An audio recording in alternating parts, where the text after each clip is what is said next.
آمين والصلاة والسلام على سيد الأنبياء والمرسلين وعلى آله وصحبه أجمعين ومن تبعهم بإحسان إلى يوم الدين وبعد. قال الله سبحانه وتعالى في كلامه المجيد: أعوذ بالله من الشيطان الرجيم. من عمل صالحا من ذكر أو أنثى وهو مؤمن فلنحيينه حياة طيبة ولنجزينهم أجرهم بأحسن ما كانوا يعملون. رب اشرح لي صدري ويسر لي أمري واحلل عقدة من لساني يفقهوا قولي.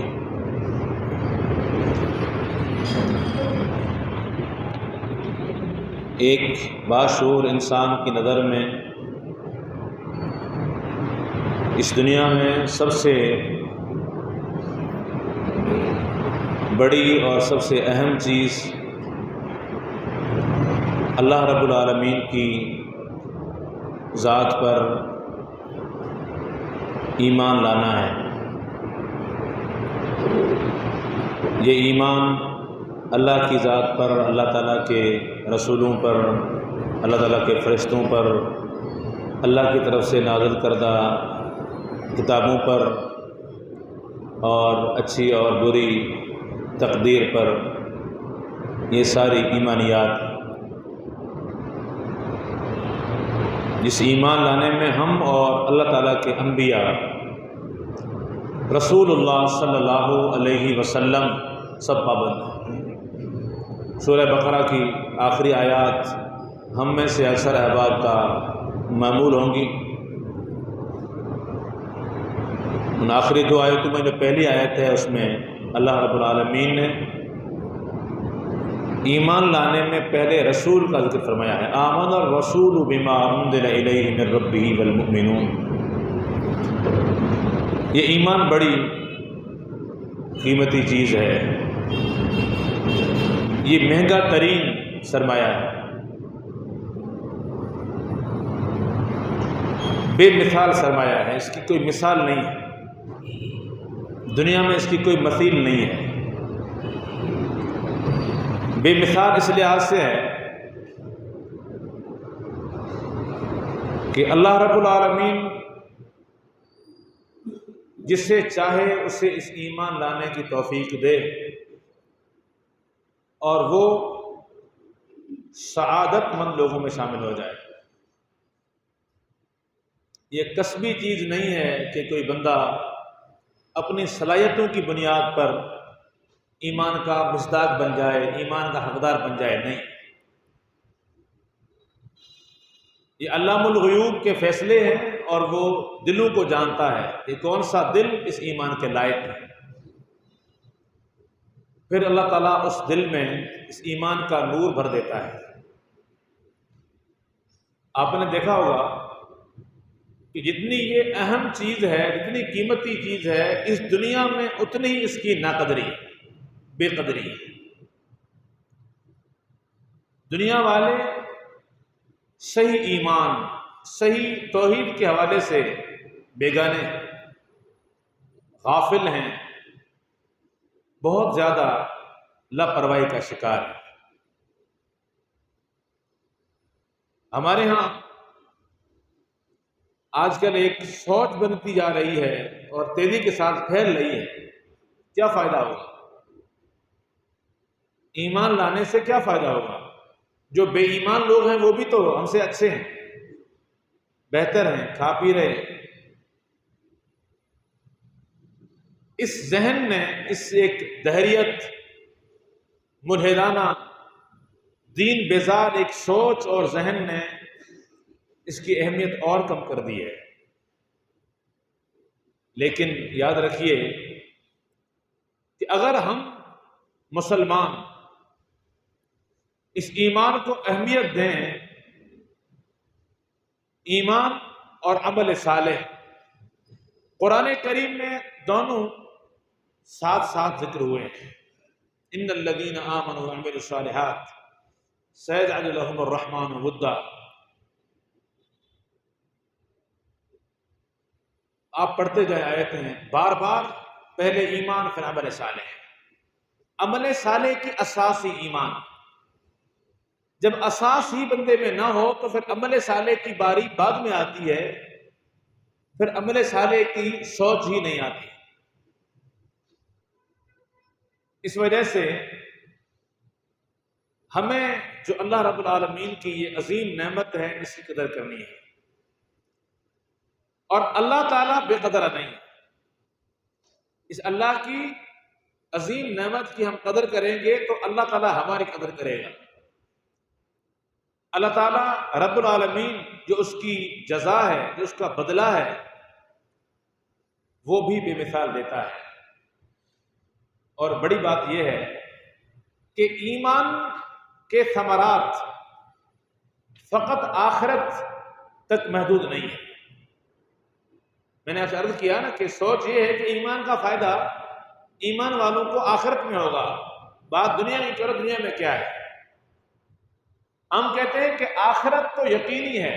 اگر صحیح ایمان ہو، صحیح عقیدہ ہو، صحیح ایمان کے مطابق عمل ہو تو آخرت میں کامیابی، آخرت میں فلاح، آخرت میں جنت، یہ تو یقینی ہے اللہ کے فضل و کرم سے. لیکن اللہ تعالیٰ دنیا سنوارنے کا بھی وعدہ کرتا ہے. ایمان کی بنیاد پر اور ایمان کے مطابق جو ایمان کے تقاضے ہیں ان کو پورا کرتے ہوئے اگر بندہ اعمال صالحہ کے ساتھ جڑا رہے تو اللہ تعالیٰ نے اس کی آخرت بھی بہتر کرنے کا وعدہ کیا ہے. یہ انسان حریص ہے نا، یہ فقط آخرت ہی نہیں چاہتا ہے، دنیا بھی چاہتا ہے. سورہ بقرہ میں اللہ رب العالمین نے دو گروہ کا ذکر کیا ہے نا. ایک وہ ہیں جو کہتے ہیں کہ ربنا آتنا فی الدنیا وما لہ فی الآخرۃ من خلاق، جن کو فقط دنیا چاہیے، آخرت کی کوئی پرواہ نہیں ہے، نہ اس کی فکر ہے، نہ اس پر یقین ہے، اور نہ جنت کی تڑپ ہے، کچھ نہیں چاہیے. وہ کہتے ہیں فقط دنیا چاہیے. اللہ ان کو دنیا دے دیتا ہے لیکن آخرت میں کچھ بھی نہیں ہے. وَمِنْهُمْ مَنْ يَقُولُ رَبَّنَا آتِنَا فِي الدُّنْيَا حَسَنَةً وَفِي الْآخِرَةِ حَسَنَةً وَقِنَا عَذَابَ النَّارِ. لیکن دوسرا وہ گروہ ہے جو کہتے ہیں اللہ دنیا میں بھی ہمیں بھلائیوں سے نواز دے اور آخرت میں بھی ہمیں تیری برکات سے نواز دے اور ہمیں آگ کے عذاب سے بچا لے. اللہ تعالیٰ نے ان کا تذکرہ ذکر خیر کے انداز میں فرمایا ہے. تو دنیا کی طلب یہ کوئی معیوب تو نہیں. ضروریات زندگی پوری کرنے کے لیے دنیا مانگنا، محتاجی سے بچنے کے لیے دنیا مانگنا، دنیا کمانا معیوب تو نہیں ہے، یہ تو محبوب ہے. تو اللہ رب العالمین نے یہ دنیا سنوارنے کا وعدہ فرمایا ہے. میں نے قرآن کریم کی ایک آیت تلاوت کی آپ کے سامنے کہ من عمل صالحا من ذکر او انثى وهو مؤمن فلنحيينه حیاتا طیبہ.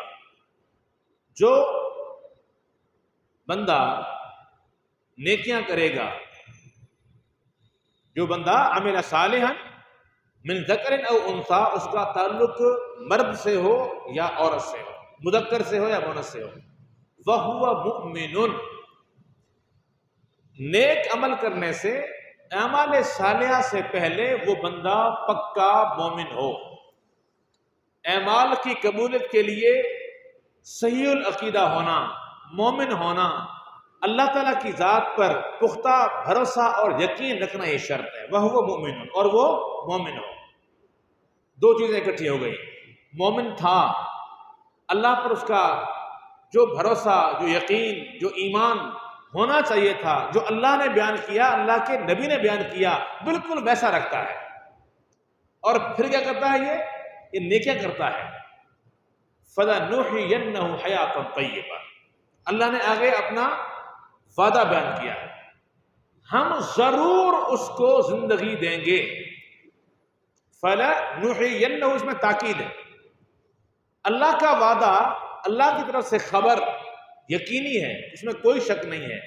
لیکن رب العالمین نے جو ہم سے وعدہ کیا ہے، اس وعدے میں اللہ تعالیٰ نے تاکید بیان فرمائی ہے، ہم ضرور اس کو زندگی عطا کریں گے.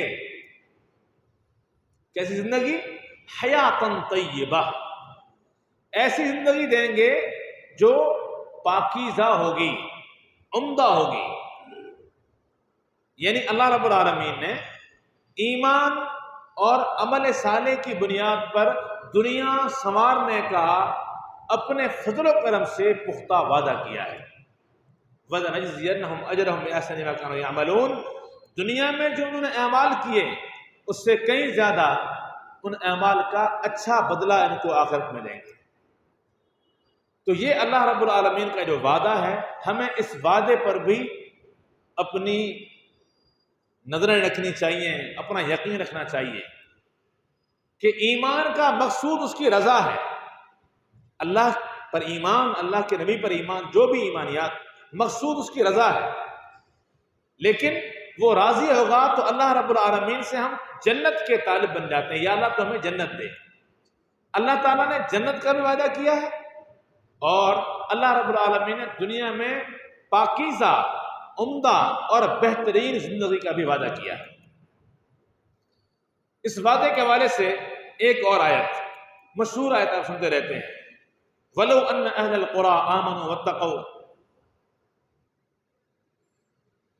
یہ اہل ایمان، یہ اہل قرآ، بستیوں والے، آمنوا واتقوا، یہ ایمان لاتے اور تقوی شعاری اختیار کرتے ہیں، لفتحنا علیہم برکات من السماء والارض، تو ہم ان پر آسمانوں کی طرف سے، آسمانوں کے برکات کے دروازے کھول دیتے، اور زمین سے بھی، زمین میں جو ہم نے برکات رکھی ہیں ان کے بھی دروازے کھول دیتے۔ اس آیت پر آپ غور کریں کہ اللہ تعالیٰ نے برکات کے حصول کے لیے کس چیز کو شرط قرار دیا ہے۔ ایک ہے مال، گاڑی بھی ہے، بنگلہ بھی ہے، دکان بہت بڑی ہے، پیسہ آتا ہے، حلال سے حرام سے الگ بات ہے، بہت سب کچھ ہے، ٹھیک ہے، لیکن اللہ کی طرف سے اس میں برکت کا وعدہ نہیں ہے۔ برکت کا وعدہ فقط کس پر ہے؟ آمنوا واتقوا، وہ ایمان لاتے اور تقوی شعاری اختیار کرتے، تو پھر لفتحنا علیہم برکات من السماء والارض، پھر میں ان کو زمین اور آسمانوں کی برکات کے دروازے کھول دیتا۔ اس کا معنی یہ ہے کہ اگر اللہ تعالیٰ ہمیں دنیا کے جو ظاہری مادے ہیں، جو ظاہری اشیاء، نعمتیں ہیں، انعامات ہیں، وہ نہ دیتا، لیکن اللہ اگر ہمیں برکت دے یہ تو بہت، اللہ کی طرف سے جو برکت ہے نا، وہ برکت اللہ رب العالمین تھوڑی بھی دے دے نا، وہ کیا ہے؟ بہت۔ اللہ کا فرمان ہے نا کہ جب تم کھانا کھا لیتے ہو تو آخر میں جو پلیٹ ہے جس میں آپ نے سالن کھایا ہے اس کو چاٹ لیا کرو، کیونکہ تمہیں پتہ نہیں ہے کہ اس کھانے کے کون سے حصے میں اللہ نے برکت نازل کی ہے۔ آپ چاٹو گے تو اس میں جس ذرے میں اللہ نے برکت رکھی ہے وہ بھی آپ کے پیٹ میں رہے گا، اور برکت مومن کو مقصود ہے۔ اس برکت پر اللہ کی طرف سے بارہ رحمت ہوتی ہے، بہت کچھ اللہ تعالیٰ عطا کر دیتا ہے۔ تو یہ دلیل ہے اس بات کی کہ ایمان کی بنیاد پر، تقوی شعاری کی بنیاد پر اللہ تعالیٰ نے ہم سے رزق میں برکت کے وعدے کیے ہیں، حیات طیبہ بھی ہے اور رزق میں برکت بھی ہے۔ پھر ہم یہ چاہتے ہیں کہ رزق ہو، حیات طیبہ کے اندر ہمیں عزت بھی چاہیے تاکہ صحیح معنی میں زندگی میں جو طیب پن ہے، جو عمدہ پن ہے وہ نصیب ہو۔ اللہ رب العالمین نے قرآن کریم سورہ منافقون فرمایا، جب منافقین نے اعتراض کیا تھا کہ لَئِن رَجَعْنَا إِلَى الْمَدِينَةِ لَيُخْرِجَنَّ الْأَعَزُّ مِنْهَا الْأَذَلَّ، ہم واپس پہنچیں گے مدینے تو جو ہم میں سے باعزت لوگ ہیں نا، وہ جو بے عزت لوگ ہیں ان کو نکال کر کے باہر پھینک دیں گے۔ وہاں پر اللہ تعالیٰ نے جواب دیا ہے وَلِلَّهِ الْعِزَّةُ وَلِرَسُولِهِ وَلِلْمُؤْمِنِينَ، عزت اللہ کے پاس، عزت والا اللہ ہے، اور اللہ تعالیٰ نے یہ عزت اپنے رسول کو دی ہے، وَلِلْمُؤْمِنِينَ، اور یہ عزت یہ مومنوں کو رب العالمین نے عطا فرمائی ہوئی ہے۔ تو اگر ہم ایمان میں سچے بن جائیں، ہمارے پاس کھرا ایمان ہو، کھوٹا پن نہ ہو، تو اللہ تعالیٰ نے دنیاوی عزت کا وعدہ کیا ہے۔ جو برکات ہیں، حیات طیبہ ہے، اس میں یہ عزت بھی شامل ہے۔ اللہ رب العالمین نے اہل ایمان کو عزت دی ہوئی ہے، کیونکہ عزت دینے والا اللہ ہے، یہ لوگ نہیں ہیں، یہ مالدار لوگ، یہ سپر پاور جو سلطنتیں ہیں، یہ عزت ان کے ہاتھ میں نہیں ہے، عزت اللہ کے ہاتھ میں ہے۔ قل اللہم مالک الملک تؤتی الملک من تشاء تنزع الملک ممن تشاء، یا اللہ تو مالک الملک ہے، جسے چاہے اسے بادشاہی دے، جسے چاہے اسے بادشاہی چھین لے، اور جس کو چاہے اس کو عزت دے، جس کو چاہے اس کو کیا ذلیل کر دے، یہ اس کے ہاتھ میں ہے۔ تو اللہ فرماتا ہے کہ میری طرف سے جو عزت ہے اس کا وعدہ فقط اہل ایمان کے لیے ہے۔ اس کا معنی یہ ہے کہ یہ ایمان اگر سچا ہو، جو اللہ کو مطلوب ہے، جو اللہ کو مطلوب ہے، وہ سچا ایمان ہو، تو اللہ تعالیٰ عزت اور رفعت کا وعدہ کرتا ہے۔ یرفع اللہ الذین آمنوا منکم والذین اوتوا العلم درجات، اللہ تعالیٰ بلندیاں نصیب کرتا ہے، درجات بلند کرتا ہے کن لوگوں کے؟ الذین آمنوا منکم، تم میں سے جو لوگ ایمان لائے ہیں۔ یہ درجات دنیا میں بھی اللہ بلند کرتا ہے، اور یہ درجات اللہ تعالیٰ آخرت میں بھی بلند کرتا ہے۔ تو پھر بندہ احساس کمتری کا شکار کیوں ہو؟ ہرگز نہیں ہونا چاہیے۔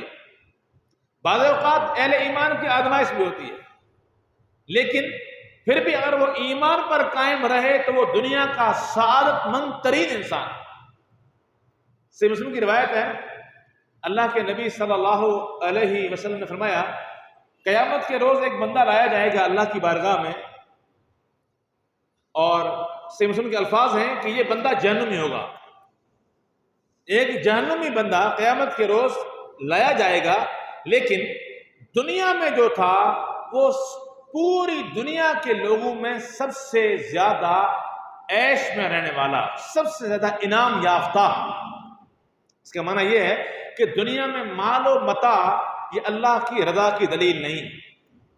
اگر ایمان نہیں، فقط مال و متاع ہے، اور بندہ وہ سوچتا ہے، سمجھتا ہے، اس کا زوم ہے، اس کا خیال ہے کہ اللہ مجھ سے راضی ہے جب اس نے دیا ہے، تو اس بات پہ غور کر لے۔ دنیا کا سب سے زیادہ انعام یافتہ لیکن جہنمی ہے، قیامت کے روز لایا جائے گا، اس کو جہنم کا فقط ایک غوطہ، ایک بار اس کو جہنم کی سیر کروائی جائے گی، اور پھر اس سے سوال ہوگا کہ کیا دنیا میں کوئی تو نے خیر دیکھی، کوئی دنیا میں کوئی بھلائی، کوئی نعمت دیکھی؟ یہ جواب دینے سے پہلے اللہ کی قسم اٹھائے گا، اللہ کی قسم، یا اللہ تیری ذات کی قسم ہے، دنیا میں میں نے کبھی خیر دیکھا ہی نہیں، کبھی میں نے نعمت دیکھی ہی نہیں۔ حالانکہ حدیث کے الفاظ ہیں کہ دنیا میں سب سے بڑا انعام یافتہ ہوگا۔ ایمان سے محروم تھا نا، ایمان سے محرومی نے اس کی آخرت بگاڑ کر رکھ دی، تباہ ہو گیا، برباد ہو گیا۔ تو یہ کیا ہوا؟ یہ قابل ترس انسان ٹھہرا نا، سب کچھ تھا لیکن اس کا کیا فائدہ ہوا؟ کوئی فائدہ نہیں۔ فرمایا کہ ایک اور بندہ لایا جائے گا، جنتی بندہ ہوگا، ایک اور بندہ لایا جائے گا، یہ بندہ کون ہوگا؟ جنتی۔ اس کو جنت کی ایک سیر کروائی جائے گی، اور پھر اس سے سوال ہوگا، کیا دنیا میں تو نے کوئی دکھ دیکھا؟ یہ ہے تو جنتی، لیکن حدیث کے الفاظ ہیں کہ دنیا کا سب سے زیادہ ستایا ہوا انسان ہوگا، دنیا کا سب سے زیادہ نعمتوں سے محروم، انتہائی قسم پرسی والی زندگی بسر کرنے والا بندہ۔ ایک جنت کی ایک سیر، اللہ اکبر، اس ایک لحظے میں جب اس سے سوال ہوگا تو یہ جواب دے گا کہ اللہ کی قسم، دنیا میں میں نے دکھ دیکھا تک نہیں، کوئی تکلیف میں نے دیکھی نہیں۔ کیوں؟ یہ جنت کے نظارے، جنت کے انعامات، جنت میں داخلہ کی خوشی، یہ دنیا کے سارے غم مٹا دے گی، بھول لے گئے سارے غموں کو۔ تو کیا خیال ہے؟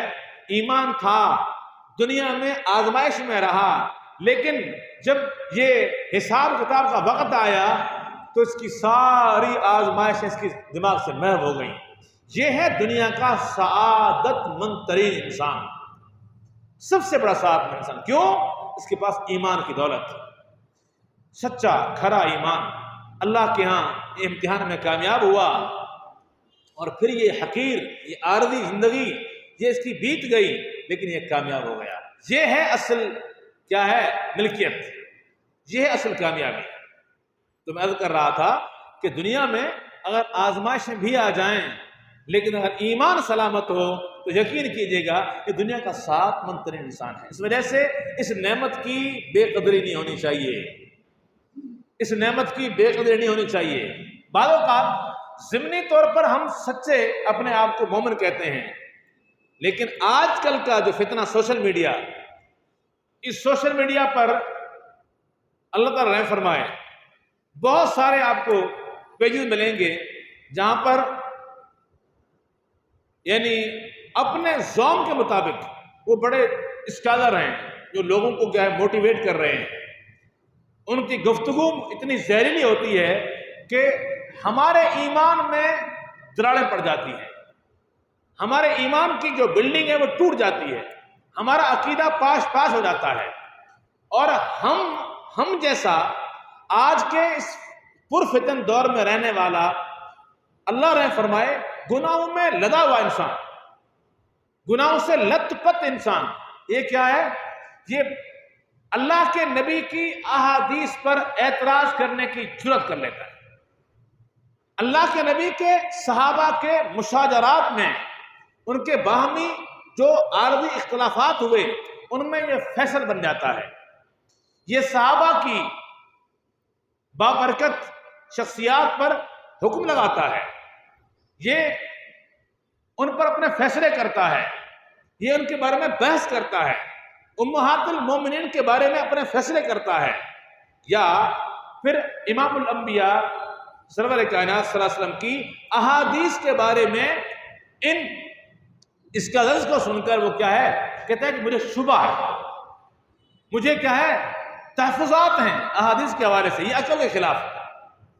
بظاہر اچھا ہے، داڑھی بھی ہے، نمازی بھی ہے، زکوٰۃ بھی دیتا ہے، صدقات دیتا ہے، اللہ کی راہ میں خرچ کرتا ہے، حاجی بھی ہے، نمازی بھی ہے، صحیح العقیدہ خاندان کا بندہ بھی ہے، ہر لحاظ سے وہ کیا ہے ناپا تولا ہوا ہے، اپنے آپ کو وہ پکا ٹھکا کیا ہے توحید کا دعوے دار علم بردار کہتا ہے، لیکن کہتا ہے کیونکہ میں مقلد نہیں ہوں اس وجہ سے میں اعتراض کرنے کا حقدار ہوں۔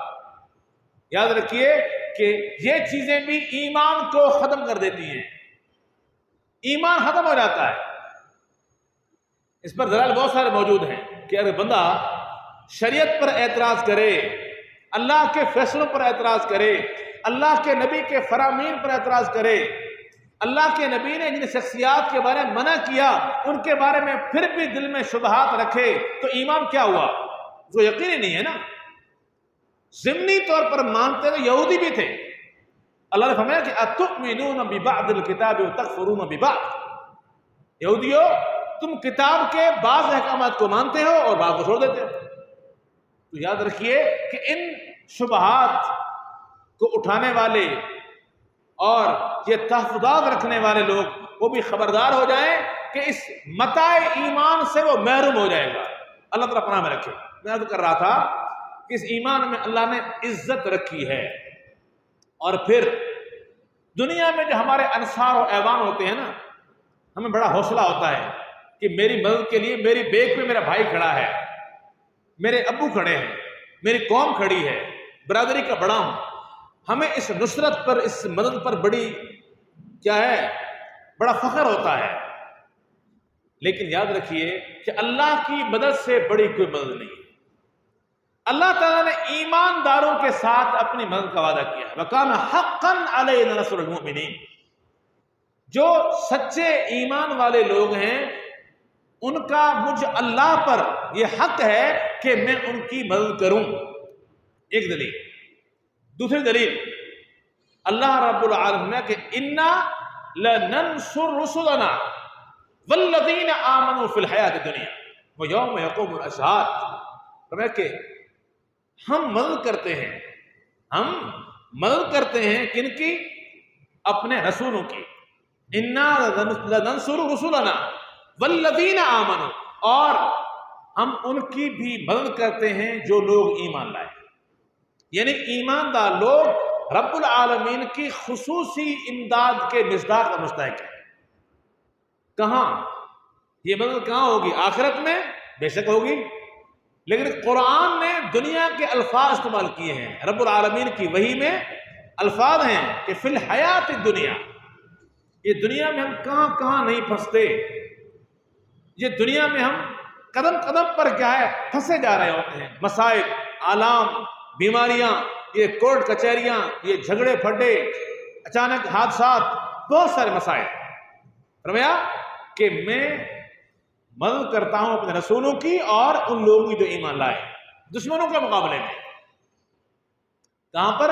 دنیا کی زندگی میں۔ وَيَوْمَ يَقُومُ الْأَشْهَادُ، اور قیامت کے روز جہاں گواہ کھڑے ہوں گے ان کی میں وہاں مدد کروں گا۔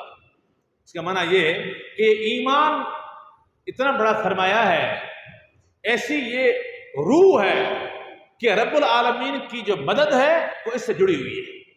اللہ کی اگر ہم مدد چاہتے ہیں تو ہمیں اپنا ایمان مضبوط رکھنا ہوگا، اس میں کوئی آمیزش نہیں ہونی چاہیے، تو پھر وہ مدد بھی کرے گا، وہ امن بھی دے گا۔ الذین آمنوا ولم یلبسوا ایمانہم بظلم اولئک لہم الامن وہم مہتدون، جو لوگ ایمان لائے اور پھر ایمان کے اندر نہیں ڈگمگائے، ولم یلبسوا ایمانہم بظلم، ایمان کے ساتھ شرک کو نہیں ملایا۔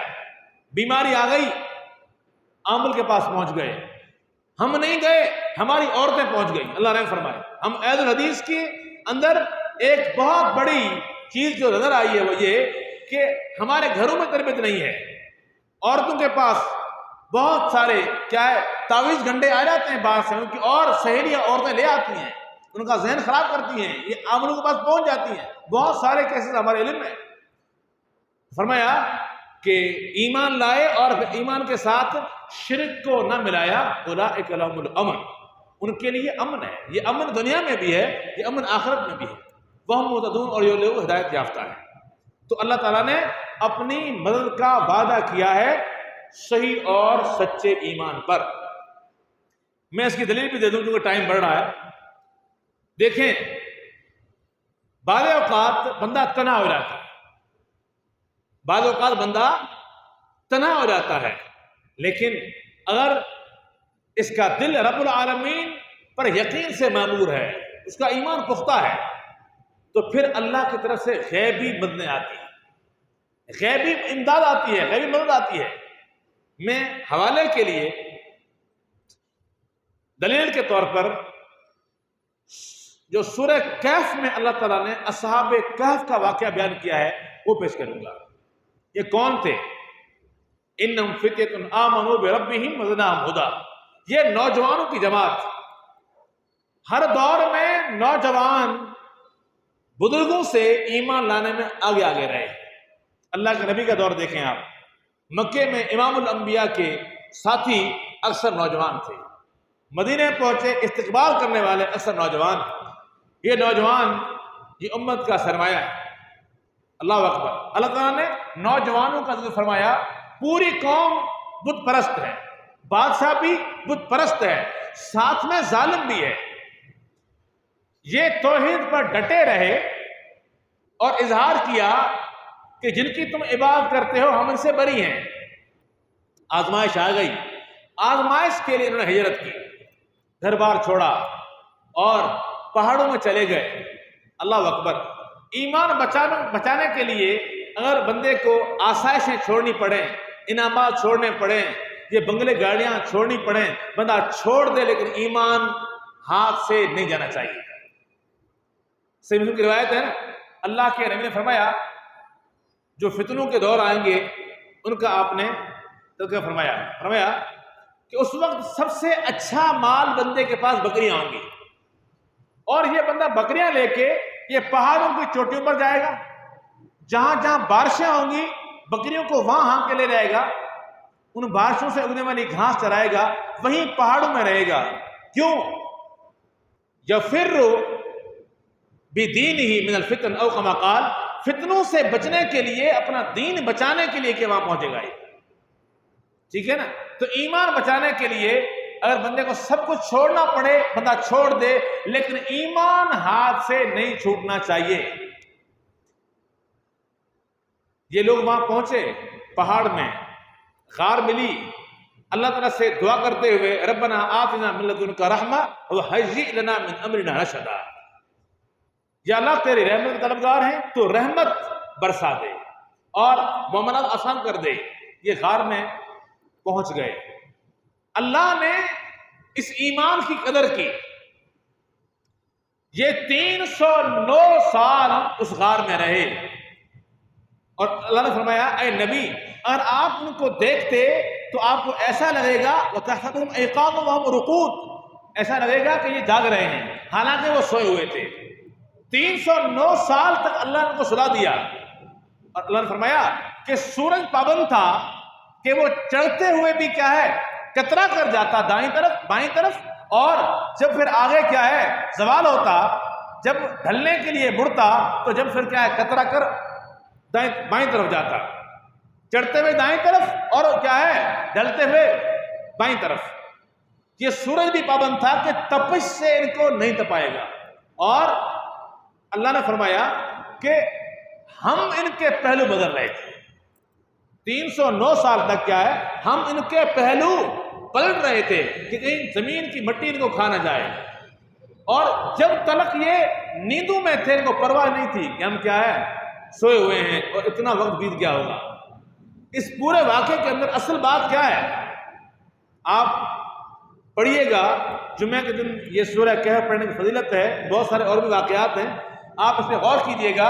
اس میں شروع سے آخر تک اللہ کی توحید ہے، انہوں نے شرک سے برات کی ہے، انہوں نے توحید کا برملا اعلان کیا ہے، اور پھر اللہ نے وہ منظر پیش کیا ہے کہ جب تم نے ان کو چھوڑ دیا اور جن کی وہ پوجا کر رہے تھے ان کو بھی چھوڑ دیا تو پھر اس غار میں چلے جاؤ، اس غار میں تمہارے لیے ساری آسانیاں مہیا ہو جائیں گی۔ یہ کیا چیز تھی جس چیز کی وجہ سے اتنے کیا ہے ان کو اللہ نے ان کی ایسی حفاظت کی ہے جس طرح اللہ نے معجزات کے ساتھ انبیاء کی حفاظت کی ہے۔ تو میرے بھائیو، یہ جو ایمان ہے نا، اس ایمان پر اللہ تعالیٰ نے انسان کو دنیا میں بھی بے یار و مددگار نہیں چھوڑا ہے۔ اللہ تعالیٰ دنیا میں اس ایمان کی بنیاد پر غیبی مدد کرتا ہے، غیبی امداد آتی ہے، غیبی نصرت آتی ہے۔ اس کی مثال کیا ہے؟ اصحاب کہف ہے۔ ساتھ میں اعمال صالحہ، اعمال صالحہ کی تفصیل کا وقت نہیں ہے۔ اصل بات جو ہو رہی تھی کہ ایمان کی برکات، یہ ایمان کتنی قیمتی چیز ہے، اس ایمان کے ساتھ ساتھ اعمال صالحہ بھی اس ایمان کا حصہ ہے۔ ایمان اعمال صالحہ کے بغیر برقرار رہ ہی نہیں سکتا، اور اعمال صالحہ ہوں ایمان درست نہ ہو ان کی کوئی اوقات نہیں ہے۔ دلائل بہت سارے ہیں، میں صرف یہ بیان کرنا چاہ رہا ہوں کہ اعمال صالحہ جو ہم کرتے ہیں کیا ان کا صلہ فقط آخرت میں ملے گا؟ نہیں، اللہ ان کا صلہ دنیا میں بھی دیتا ہے۔ جو شروع میں آیت میں نے پڑھی اس میں ایمان اور عمل صالح دونوں پر فَلْنُحْيِيَنَّهُ حَيَاةً طَيِّبَةً، دنیا بہترین اور عمدہ عطا کرنے کا وعدہ ہے۔ یہ بعض اوقات دنیا ختم ہو جاتی ہے نا، اعمال صالحہ کے ثمرات پھر ہی ملتے رہتے ہیں، دنیا میں اس کا ثمرہ۔ اس کی مثال صحیح مسلم کی روایت، اللہ کے نبی صلی اللہ علیہ وسلم نے یہاں پر بھی غار کا واقعہ ہے، 3 بندوں کا واقعہ میں فرمایا۔ 3 بندے سفر میں جا رہے تھے، اچانک تیز طوفان اور بارشوں کا موسم ہوا، یہ لوگ غار میں چلے گئے، اور پھر اس طوفان سے جو اوپر سے ایک چٹان گری اس نے غار کا منہ بند کر دیا۔ اب یہ تینوں بظاہر صورتحال یہ تھی کہ ان کو یقین تھا کہ اب علاوہ موت کے اور کوئی چارہ نہیں۔ مشاورت ہوئی، انہوں نے کہا کہ یار اللہ تعالیٰ کو تم اپنے ایسے عمل کا واسطہ دو جو عمل تم لوگوں نے خالص اللہ کی رضا کے لیے کیا ہو۔ یعنی عمل کی اہمیت دیکھیں آپ۔ ایک بندے نے کہا یا اللہ، چرواہا تھا، بکریاں چراتا، شام کو گھر پہ لاتا، دودھ دوتا، اور آ کر سب سے پہلے والدین کو پلاتا، پھر اپنے بچوں کو۔ ایک دن بہت دور چلا گیا، دیر ہو گئی، والدین سو چکے تھے، دودھ کی چوائی ہو گئی، برتن میرے ہاتھ پر تھا، گھر پہ آیا تو والدین سوئے ہوئے ہیں۔ میں نے یہ خیال کیا کہ والدین بھوکے سوئے ہوئے ہیں اور میں اپنے بچوں کو پلاؤں، یہ تو مجھے گوارا نہیں ہے۔ حالانکہ میرے چھوٹے بچے تھے، وہ بلک بلک کر میرے پاؤں پکڑ رہے تھے، پیروں میں گر رہے تھے اور رو رہے تھے بھوک کے مارے، میں نے نہیں پلایا ان کو، ساری رات کھڑا رہا انتظار کہ کب ان کی آنکھ کھلے اور کب ان کو دودھ پلاؤں۔ رات بیت گئی، وہ اپنے روٹین کے مطابق اٹھے، ان کو میں نے دودھ پلایا۔ یا اللہ اگر یہ عمل تیری رضا کے لیے کیا ہے تو صحیح مسلم کا الفاظ ہے کہ ہمیں آسمان دکھا دے۔ یہ آسمان دیکھنے کے لیے ترس رہے تھے، آسمان دکھا دے۔ چٹان کیا ہے؟ ہٹی، آسمان نظر آ رہا تھا۔ دوسرے نے کہا یا اللہ میرا بھی ایک عمل ہے، میں اپنی کزن تھی، چچا کی بیٹی تھی، بہت محبت کرتا تھا اور وہ منع کرتی تھی۔ ایک وقت آیا 100 دینار پر وہ راضی ہوئی، میں نے بڑی محنت کی، 100 دینار اکٹھے کیے، زنا کے لیے اس کو میں نے آمادہ کیا۔ جب بدکاری کے لیے میں اس کے دونوں پیروں کے بیچ میں بیٹھا، اس وقت وہ کہہ رہی تھی کہ اللہ سے ڈر جا، اللہ سے ڈر جا، یہ اللہ تعالیٰ کی حرام کردہ چیز جو ہے اس کو تو اپنے ہوش پرستی کے لیے حلال نہ کر۔ یا اللہ بس یہ سن کے میں کھڑا ہو گیا، میں چلا گیا۔ اگر تیری رضا کے لیے میں نے عمل کیا، یہ گناہ کو چھوڑا، گناہ چھوڑنا بھی بہت بڑا عمل ہے، یاد رکھیے گا۔ نیکی کرنا، نماز پڑھنا، صدقات، زکات، روزے، حج، یہ نیکیاں، یہ اعمال کرنا۔ دوسرا ہے گناہ کو چھوڑنا، یہ گناہ چھوڑنا بذات خود ایک بہت بڑی نیکی، اس پر بہت سارے دلائل موجود ہیں۔ اللہ اکبر، یا اللہ میں نے عمل کیا ہے، کون سا؟ گناہ چھوڑنے کا، تو آج ہمیں یہاں سے نجات دے۔ چٹان پھر ہٹی لیکن نکل نہیں پا رہے۔ تیسرے نے کہا یا اللہ میں نے اپنے پاس مزدور رکھا، وعدہ کیا تھا کہ میں تجھے چاولوں کا ٹوکرا دوں گا، شام ہوئی میں نے ٹوکرا دیا لیکن بندہ ناراض ہو گیا، بندے کو جنس پسند نہیں آئی یا ٹوکرا کو چھوٹا لگا، ناراض ہو کے چلا گیا۔ میں نے وہ چاول بیچے، وہ میں نے کاروبار میں لگائے، اس سے میں نے مویشی خریدی، مال خریدا اور میں نے ان کے چروائے خریدے۔ ایک وقت آیا یہ بندہ وہی میرے پاس واپس آیا، اس نے کہا کہ عبداللہ، اللہ کے بندے، جو میری مزدوری تھی مجھے واپس کر دو۔ میں نے کہا اس وادی کے اندر دیکھ رہے جو مختلف قسم کے اموال کھڑے ہیں، یہ بکریوں کے ریوڑ، گایوں کے ریوڑ، یہ چروائے، یہ سارے تیرے۔ اس نے کہا اللہ سے ڈر جا، تم مجھ سے مذاق نہ کر، مجھے اپنا حق دے دے۔ میں نے کہا بالکل سارے جو یہ اموال ہیں سارے تیرے ہیں۔ یا اللہ وہ روانہ ہوا، وہ ہانک کے سارے اموال لے گیا۔ اگر تیری رضا کے لیے میں نے یہ کام کیا ہے تو آج ہمیں یہاں سے نجات دے دے۔ چٹان ہٹی اور یہ کیا ہے، تینوں وہاں روانہ ہو گئے۔ کیا ثابت ہوتا ہے کہ دنیا کی آپ کی نیکیاں جو آپ نے اللہ کی رضا کے لیے کی ہیں، ان کو وسیلہ، ان کو واسطہ بنا کر اللہ سے دعا کر سکتے ہیں اور اللہ تعالیٰ وہ دعا سنتا ہے۔ اور یہ بھی ثابت ہوتا ہے کہ ان اعمال کی بنیاد پر اللہ غیبی مدد کرتا ہے، جہاں پر دنیا کے سارے اسباب جواب دے جائیں۔ تو کیا خیال ہے کہ اعمال کی اہمیت ہے یا نہیں ہے؟ یہ تو ہوا دنیا میں فائدہ ہے۔ بعض اوقات نیکیاں کر کے ہم مر جاتے ہیں لیکن ہمارے اعمال کا ثمر ہمارے بچے کھاتے ہیں۔ اللہ سورہ کہف میں واقعہ بیان ہوا ہے سیدنا موسیٰ کا اور سیدنا خضر کا۔ سیدنا موسیٰ علیہ السلام کا معاہدہ ہوا تھا نا علم سیکھنے کے لیے، ان میں سے ایک بات یہ ہے، ایک بستی والوں کے پاس گئے اور مطالبہ کیا کہ ہم بھوکے ہیں، کھانا کھائیں گے۔ بستی والے اللہ رحم فرمائے بڑے ہی غیر مہذب لوگ تھے، انہوں نے مہمانوں کو منع کر دیا کہ ہم کھانا نہیں کھلائیں گے۔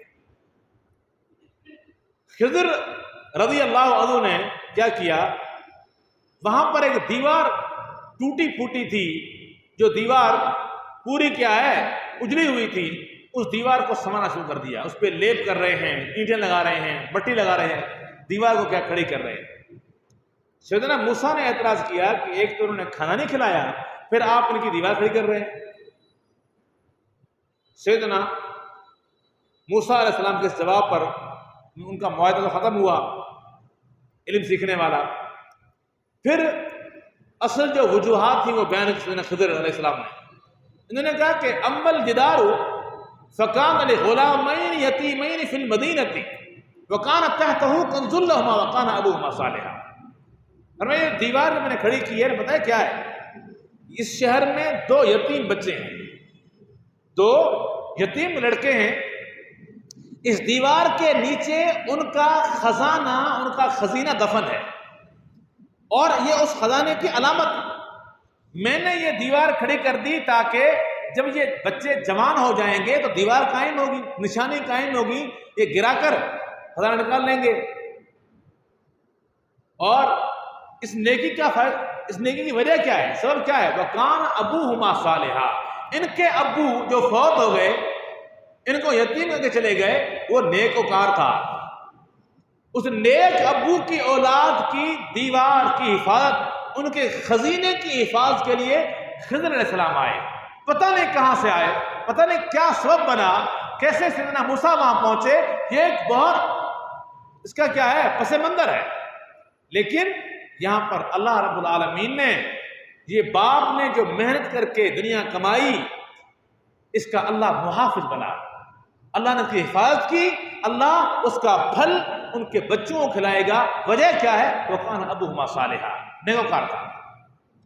بات کو یہ ختم کر دیتے ہیں، خلاصہ یہ کہ ایمان اور عمل صالح پر اللہ تعالیٰ فقط آخرت ہی نہیں دیتا، بلکہ اللہ دنیا سنوار دیتا ہے۔ اس پر غیبی مددیں آتی ہیں، اللہ نے مدد کا وعدہ کیا ہے، رزق میں برکت کا وعدہ کیا ہے، اور اللہ تعالیٰ نے دنیا میں عزت کا وعدہ کیا ہے، اللہ نے اپنی ولایت کا وعدہ کیا ہے، اور بہت سارے انعامات۔ اللہ تعالیٰ سے دعا ہے کہ اللہ تعالیٰ ہمیں صحیح ایمان اور جو اللہ اور اللہ کے نبی علیہ السلام کا بتلایا ہوا صحیح ایمان ہے وہ، اور جو اس کے تقاضے ہیں، اس کے مطابق جو اعمال صالحہ ہیں، وہ بجا لانے کی توفیق فرمائے۔ وآخر دعوانا ان الحمد للہ رب العالمین۔